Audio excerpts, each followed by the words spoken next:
What is going on, everybody? Sadly, the regular season is finished, but on the bright side, we've got NFL playoffs right around the corner. So we've got full playoff predictions here, every game, every score, and we're going to get right into it here. Please do hit that like button, guys. It helps me out quite a bit. Even if you don't agree with my rankings, if you enjoyed the video, please do hit that like button. So let's get into it here. Colts at Texans starting in the AFC in Houston, a rematch of a game we just saw a few weeks ago where the Colts won the game. Now, obviously, the big storyline here is the Colts are red hot. Houston has had kind of a questioned season. Whatever you want to say about them, they have holes on their team. I don't think anyone is denying that. Their offensive line is a major liability. The Colts aren't flawless themselves, but they do have Andrew Luck, who can always carry this team when they need to lean on him.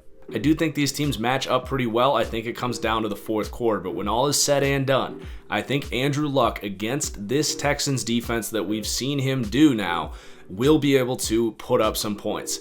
As for the Houston offense, I just don't know how much I trust Deshaun Watson. Well, let me rephrase that. This offensive line with Deshaun Watson in the fourth quarter. I think Deshaun Watson has had an incredible season, and I have definitely bought into him, but I don't know if he's going to have enough to match what Andrew Luck has to offer late in this game.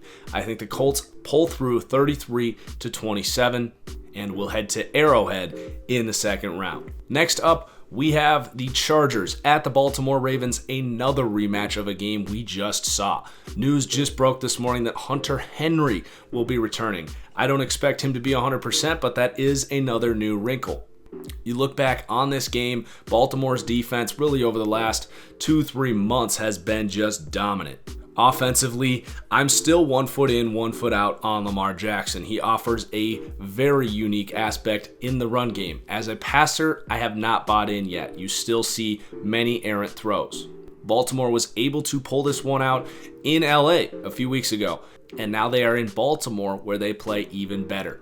But Phillip Rivers with a healthier offense and a defense that is going to bring it this week and be more prepared to shut down the run and force Lamar Jackson to make a few big throws later in this game. I think the Chargers are going to have just enough to pull through late in this game, 21-20, and the Chargers will be heading to Foxborough to take on the New England Patriots. Next up, Seattle at the Dallas Cowboys. Really intriguing matchup. I think you look at Dallas's front seven, mainly DeMarcus Lawrence, against this Seahawks offensive line. How much pressure and can they wrap up Russell Wilson, who can create with his legs and make big plays happen against a Dallas secondary that has improved, but I still don't consider among the elites. Also, can the interior of Dallas's line, which I would consider a weak spot of this defense, hold up against a Seattle team that has run the ball at will this season with a combination of 3 really good running backs, Chris Carson, Rashad Penny, and don't forget about Mike Davis.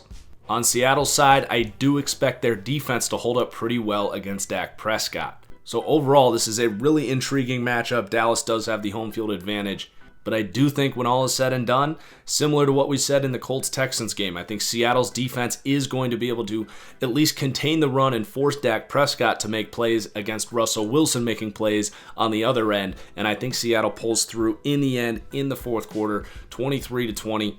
This is probably the game I'm least confident in the first week.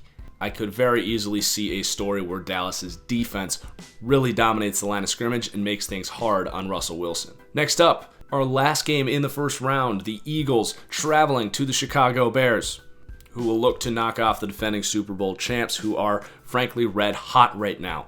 Now, the big storyline here, who's starting at quarterback? Is it Nick Foles? Most likely. Is it Sudfeld? Ugh. Or does Carson Wentz magically get cleared?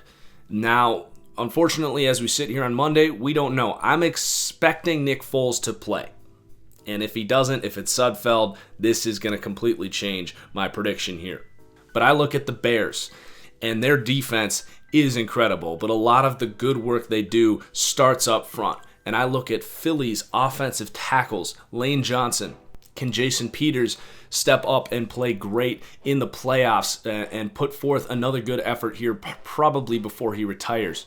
The interior of this line is no joke either. I think Philly is going to be able to not stop, but slow down Khalil Mack and Akeem Hicks, which is going to open up just enough for Philly to put up some points. The big question here is Mitch Trubisky against an elite Philly pass rush. Brandon Graham, Fletcher Cox, and a rotation of other guys, Michael Bennett, Chris Long, and linebackers like Jordan Hicks, Michael Gruger-Hill, Nigel Bradham with the speed and tackling ability to contain Trubisky's running ability and contain Tariq Cohen out of the backfield. Can Trubisky make plays downfield with his arm, not just running with his legs?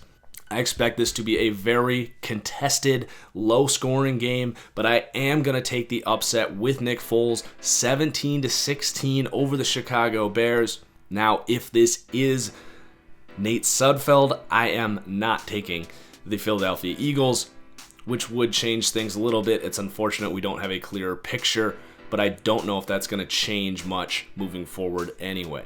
So let's move forward to the divisional round. Starting again in the AFC, we have the Chiefs hosting the Indianapolis Colts. The Chiefs' offense has been, bar none, the most explosive this year and, frankly, many years past. And they, frankly, should have their way in Arrowhead with this Colts defense, who's got a good front seven, but as far as the secondary is concerned, I don't necessarily trust these guys. Now, Andrew Luck and this offense should be able to have theirs against this Kansas City defense. So it should be a really fun game, a high-scoring game. But does Andrew Luck really have the playmakers to keep pace with this explosive Kansas City defense? This is where I'm going to fall short on the Andrew Luck hype train. I do think they will lose in Arrowhead 37-24. I'm not saying Andrew Luck can't win this game. It would need some poor mistakes from Patrick Mahomes, which have come this year, but few and far between. And I don't see that happening against a less opportunistic secondary in the Indianapolis Colts. So the Chiefs advance, and then we have the Patriots hosting the Chargers. A clash of culture versus talent. You have the Patriots, who essentially win by outsmarting you, and the Chargers, who do the opposite, who occasionally will lose themselves games by being stupid. But you cannot deny the talent. An elite pass rush, an elite quarterback, an elite running back, great receiving weapons, an excellent secondary. And how do you beat Tom Brady? You get a pass rush, you shut down the run, and you play good man-to-man coverage, which I think this Chargers defense is capable of. The Patriots this year, simply put, have not impressed me in ways that they have in the past. Something is missing in Tom Brady. The weapons on offense just aren't there, and the defense is fine, but I don't really trust them to necessarily shut down Phillip Rivers and this explosive offense. They also do not have the pass rush to neutralize the biggest weakness of the Chargers, which is going to be that offensive line. So I think the Chargers can out-talent the Patriots in this game. Wins in Foxborough have come few and far between, but I'm taking Phillip Rivers to get the job done, which will lead to an AFC West AFC championship game between the Chargers and the Chiefs in Arrowhead. And then moving over to the NFC, we have the Saints hosting the Philadelphia Eagles. Probably going to be Nick Foles again this week. This is where my run for this Eagles team is going to come up short. The Saints have the offensive line to neutralize the strength of the Eagles in that defensive line, and then you add Drew Brees and home field advantage and a Saints defense that plays electric at home, and I think it's just going to be too much for this Eagles team, and I don't think we're going to get much argument there. So the Saints and the Rams advance to the NFC Championship. Next, we have an NFC West battle between the Rams and the Seahawks in LA. Rams with plenty of rest, essentially a month of rest after their last two games have been a pushover. But you cannot deny that this Rams team is heating up. They slowed down a little bit early December, but I do see this as a team entering the playoffs with health and momentum, which is a lot to ask for. As for Seattle, definitely going to lack the talent in this game. They are going to have to run the ball like crazy to have a chance in this one.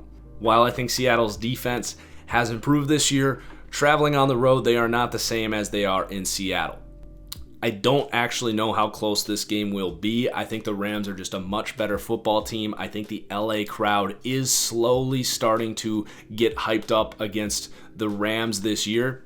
and I expect them to have a pretty nice home field advantage in this one, despite the fact that their season hasn't provided the best home field advantage for them. So I will take the Rams 28-20 against the Seahawks. All right, championship round. Starting in the AFC, the Chiefs hosting the Chargers. The Chargers just pulled this one out in Kansas City a few weeks ago. Kansas City went into LA and beat the Chargers earlier this year.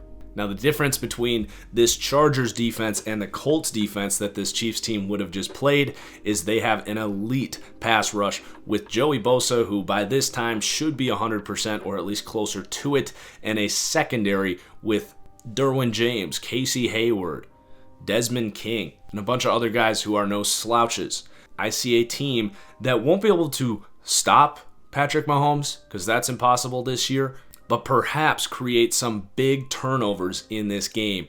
And as for the Chargers offense, I see them looking electric in this game against this Chiefs defense that has really struggled this year. So I will predict that Andy Reid's playoff shortcomings continue this year, and the Chargers are headed to Super Bowl 53.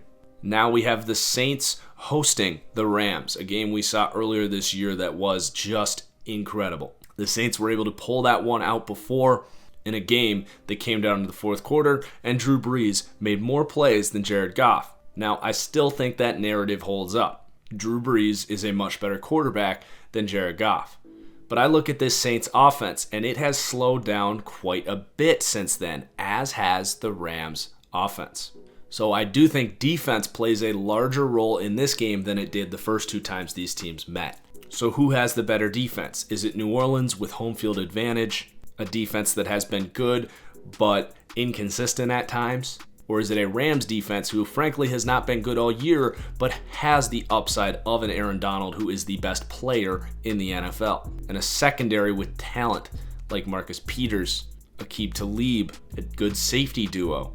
And I do not think in the playoffs you need to have shutdown defense, especially when you look at the quarterbacks in this championship round. I look at the defenses that can create turnovers, and for me, that is the Rams. I think this game is going to come down to the wire, and it is very hard to pick against Drew Brees at home, but I am going to do it. I think the Rams defense is going to come up with a critical turnover here in the fourth quarter that is going to open up a game-winning touchdown late in this game. So I will take the Rams to head to Atlanta for a battle for LA, the Rams against the Chargers. And this is going to be a great one, really good for the city of LA if this could happen. You would think both of these teams would gain a lot of fanhood over there on the West Coast, where it's been questioned how loyal that fan base is out there, especially on the Chargers end, but a little bit for the Rams as well. But from a football perspective, this is going to be a battle. Elite defensive talents in this game. More so on the Chargers side than the Rams, but Aaron Donald has done nothing but prove time and time again this year that he can make that critical strip sack in the fourth quarter. I look at this Chargers interior offensive line having a lot of trouble with Aaron Donald, which would create some things for this defense. But it really does come down to these offenses. Phillip Rivers and his crew against Sean McVay, Jared Goff, Todd Gurley, and these receivers, and this offensive line that has been just remarkable all season long. Just a clash of two talented football teams. When all's said and done, I do trust the Rams a little bit more in this game. I think it could go either way. Maybe I just can't fully envision this Chargers team getting a Super Bowl this year, but I will take the Los Angeles Rams to win Super Bowl 53 here in 2019. So congratulations, Rams fans. Just a couple short years after moving back to LA, your team, after going all in this year, is the Super Bowl champion. So excited to see how this thing plays out. Excited to talk to you guys in the comments about these predictions, see your predictions. Please do hit that like button if you enjoyed. Follow me on Twitter at TFG_football to stay up to date on my playoff takes. And cheers as always, guys. We'll see you next time.